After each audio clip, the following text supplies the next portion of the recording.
in the middle of the election campaign, which means we have been and we're going to continue to be inundated with pollies sprouting policies and doing their best to make us want to vote for them. But is there any telltale body language we should be looking out for to tip us off as the politicians not being entirely truthful? Is there a way that their body language can actually make them more likeable or seem more trustworthy?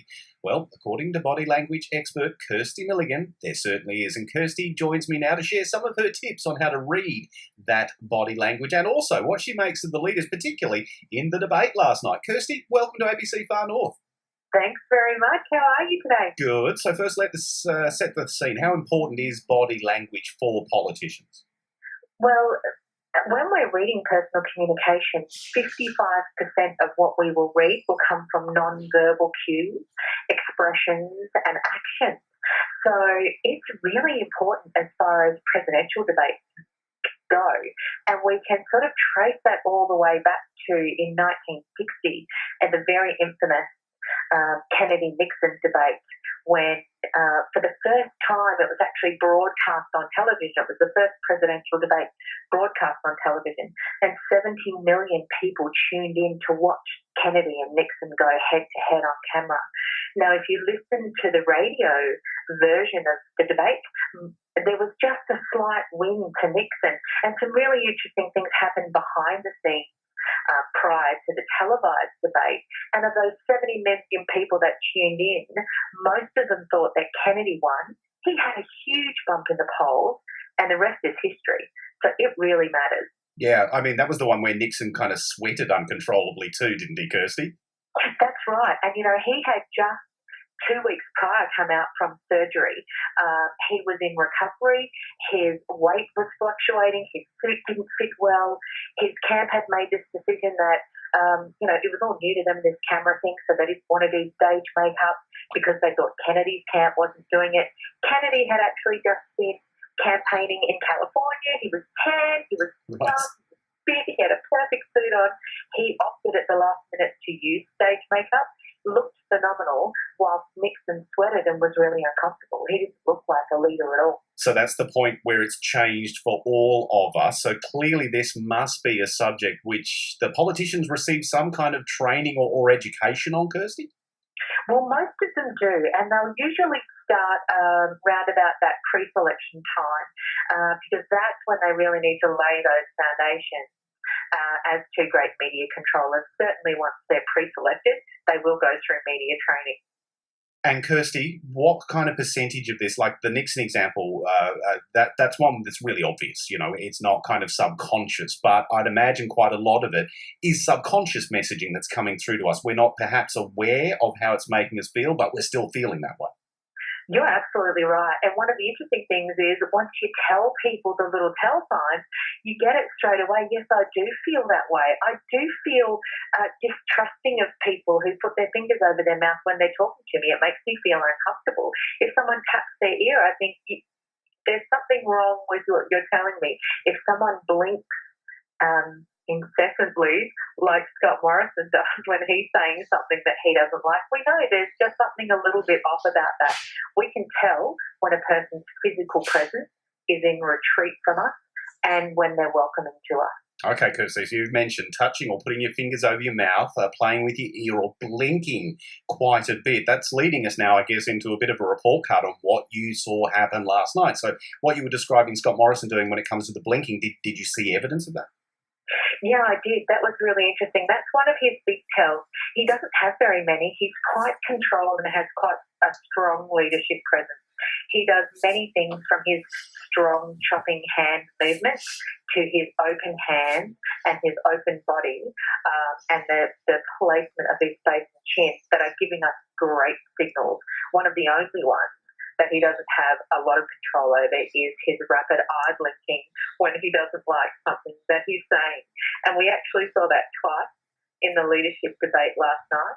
We saw it when he was talking about climate change and their climate change policies. He also changed his vocal pattern when he was talking about climate change and started finishing his sentences up like it was a question, and he didn't really feel confident about what he was saying. And that was it was very different behaviours than the rest of his debate. And he also did some lovely, incredible rapid blinking right after he had been asked to pay Bill Shorten a compliment. I was going to ask you exactly that, how they both reacted that moment. So that's what the Prime Minister managed. What about the opposition leader? What did you view when he was asked to compliment Scott Morrison? Oh, and that was interesting. So he gave a bit of a more heartfelt, specific instance when he was asked to do that, but he didn't actually tell Scott.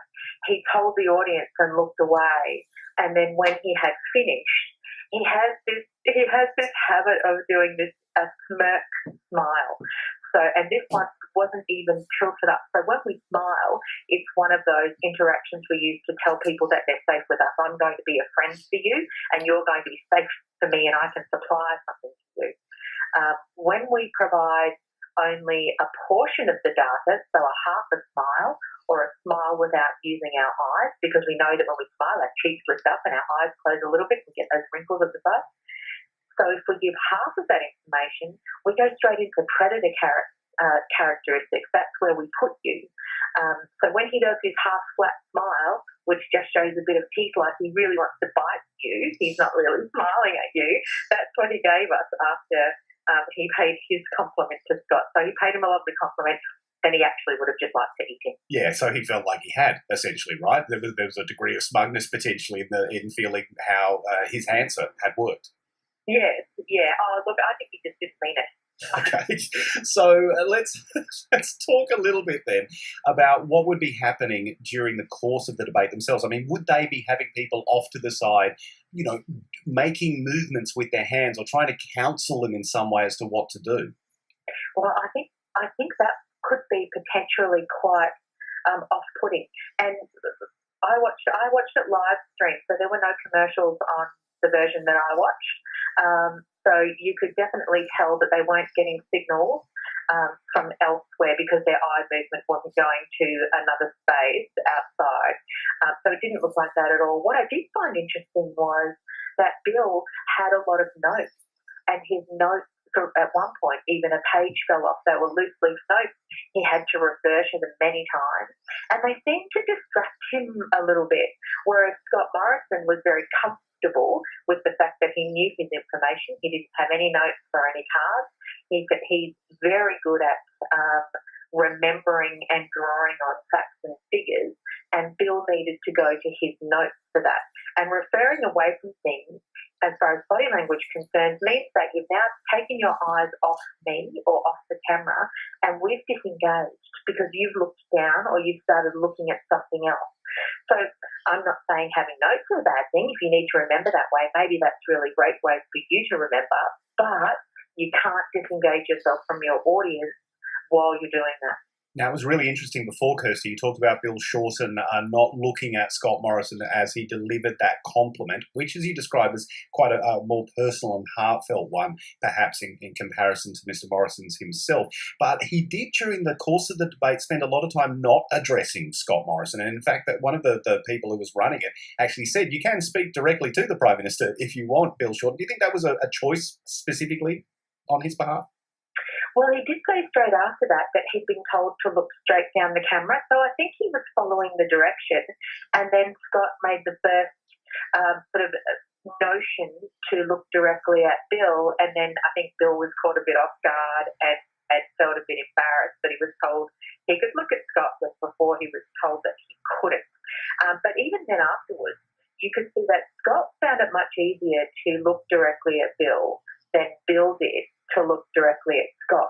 And there was another really telling sign that I picked up with Bill's behaviours was when he didn't like something, when he was really angry about something that he heard from the Prime Minister, he would actually mutter under his breath and his lips wouldn't move while he was speaking. Ooh, could you hear that? Yes, I could. And it would just be at the end of a Scott Morrison comment, and he would be muttering something like, oh, yeah, Wow. Well, Kirsty, how do you then see it in the washout? I mean, I know when they did a sort of a vote amongst the audience that was, I think, in Bill Shorten's favour, the more people that felt win it. How do you think they went in comparison on that body language basis? And what percentage of that decision by those people might have been made just based on those subconscious things that they were seeing? Yeah, a lot of the decision will be made on those subconscious things. It's important to note, I think, that Bill Shorten was interrupted for applause 4 times, and Scott Morrison actually wasn't interrupted at all for applause. He has a very commanding way that he speaks, so maybe he didn't invite that. And Bill Shorten has a very much man of the people way that he speaks. He's happy to engage with you and say something humourful about how we're all feeling about Clive Palmer and those sorts of things. And that's where he drew 2 of his 4 spontaneous applause from. If we're looking at it from a perspective of, am I a man of the people? Bill Shorten won. If we're looking at it from a perspective of, am I a leader of the people? Scott Morrison won. If we're looking at it from body language, Scott Morrison was more in control of positive leadership body language than Bill Shorten was. He gave more signs of being uncomfortable, being in a space of discomfort, and being untrustworthy. Okay, so finally, Kirsty, do you think we will see Scott Morrison blinking less during the next televised debate? Oh, look, please stop blinking. Please, Bill, stop smirking. Good stuff. Kirsty, thank you so much for your chat this morning. Really appreciate it. Have a great day. You too. Kirsty Milligan there, who is a body language expert on the things that you can look out for when it comes to those subconscious movements of, what was she describing, the tugging of the ear, the putting the fingers to the lips, and in Scott Morrison's case, the blinking when talking about things like climate change. It is just gone 9:30. Well, we know.